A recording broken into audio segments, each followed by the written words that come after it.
Сәлем қыздар, бүгін біз сіздермен творожный пирог дайындаймыз. Алдымен май, жұмыртқа, шекерді осылай үлкен ыдысқа салып араластырып аламыз. Одан кейін үстіне ұнды қосамыз. Қыздар, барлығын граммдарын бетіне жазып қойдым, соған қарай сала бересіздер.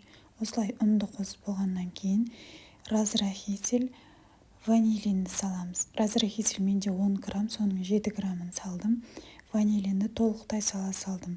Осылай салып біркелкі масса болғанша қамыр илейміз. Осылай илейміз, қамырымыз қолға жабыспайтын болуы керек. Қамырды илеп болғаннан кейін холодильникке салып қоямыз. Одан кейін біз творожный массамыз дайындайтын боламыз. Оған жұмыртқа, шекер, творог барлығын бір ыдысқа, яғни блендердің ыдысына салып, араластырып біркелкі масса болғанша араластырамыз. Одан кейін қамырымызды шығарып осындай формаға саламыз. Бұл менде 24-тік форма. Осылай салып жайып шығамыз қолмен. Одан кейін үстіне дайын болған творожный массамызды саламыз.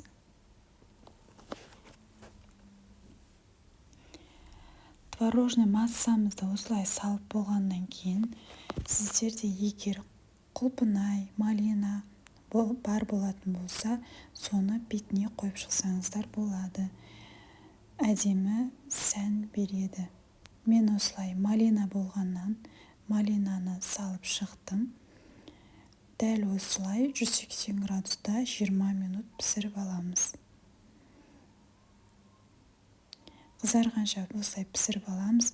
Қыздар, ыстық күйінде формадан шығармаймыз, міндетті түрде суытып, содан кейін барып кесіңіздер.